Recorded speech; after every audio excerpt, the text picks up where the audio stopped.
So here we have the Puma Speedcat OG Black White, and these were originally released in 1998 and were quite popular back then as far as I know. And they were also inspired by racing motorsports. This particular one I sort of managed to pick up on sale, and I didn't keep the coffee pair that I initially bought, and the reason for that, I just felt like I probably wouldn't wear that particular colourway that much because I have quite a lot of brown colourways.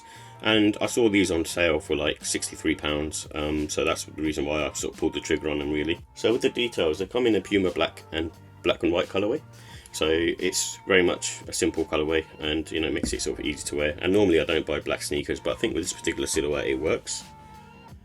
And these have a rubber midsole and outsole, so there's nothing special going on here. You can sort of see here it's just pretty much made of rubber, and that kind of follows up to the heel. And usually I'm not a fan of this outsole being on the heel, but I think with this particular one it works. And it's got made up of sort of suede uppers, so there's no sort of other material on here, so you have to be careful when you wear these sort of in the rain. And the original price was £90. So with the comfort and sizing, this is on the medium to firm side. They sit sort of low to the ground. There isn't too much cushioning, but what I will say is the insole itself that you can sort of see here is quite thick, and I feel, at the moment anyway, I haven't worn them extensively, that they feel better than say a Handball Special or a Gazelle. And so for that, in my opinion, I think Puma have done well on that, and I saw the same thing with other Puma sneakers I've had. And these have sort of neutral arch support. You can sort of see in here there's no sort of support there for the insole itself. It's a very sort of flat-footed sneaker. And true to size works on these. I had like plenty of room, and I think they're quite long in the toe box area, and my toe came to about here. But obviously, if you could even potentially go down half size in these if you wanted to, especially if you've got like a narrow foot. But for me, true to size works, and that's what I probably recommend for most people. And there's no wearing time because the suede upper is quite sort of loose. It feels like a Handball Special, whereas even though this isn't a wide silhouette itself, but when you put your foot in here, it does expand quite a bit. So I didn't feel any sort of pressure points really, and I felt it was fine on foot.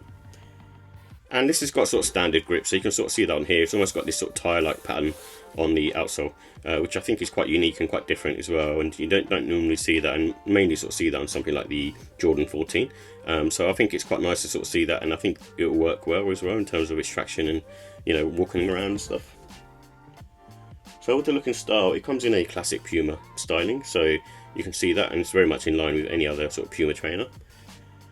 And the midsole on the heel is really cool for driving. So when you're sort of putting your foot down on the pedal, this is very nice to sort of have this to sort of lean on. So even though they're inspired by motorsports, I personally think it worked well as a driving shoe as well, because normally you tend to get those driving shoe loafers, and I think this is a good replacement if you're using it for sort of things like long drives and stuff. I think they will probably work well for that stuff.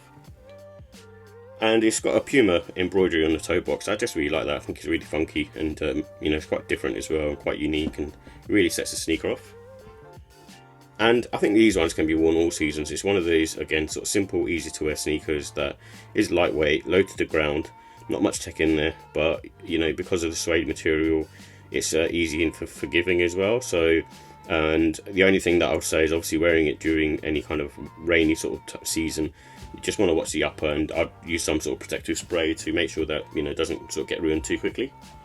And these are good sort of casual and smart casual sneakers. It's one of those rare sneakers that, especially because they're like more quite sort of monotone in their colour blocking, which is not something that I normally tend to go for.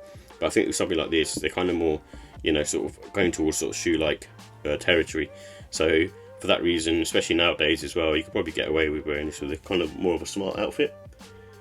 And it comes with the black laces in there, but there's no reason why you couldn't put a pair of white or sail laces in there. So with the final thoughts, like I said, they're lightweight and they're low profile and sort of easy to wear. And I also like the Puma logo on the toe box, that's really nice and quite similar to the mini Nike swoosh.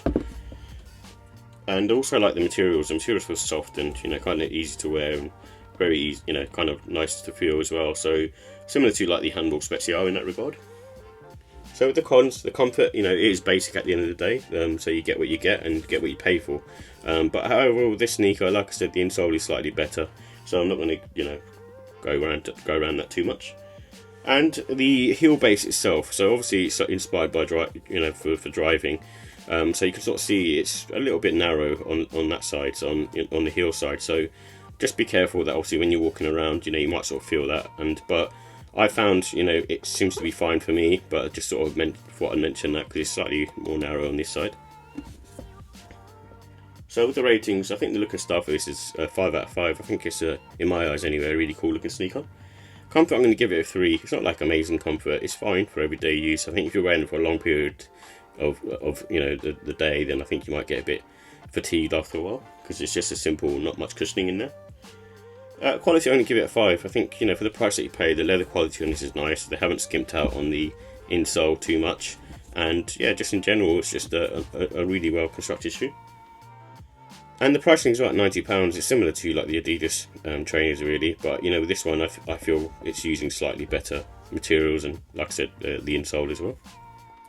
And I think overall I'm going to give it a 5. I kind of like these Puma Speedcats. This is probably one of the rare Puma sneakers that I actually like, and a lot of them, you know, I'm not a big fan of, in all honesty, in terms of the silhouettes and how they look.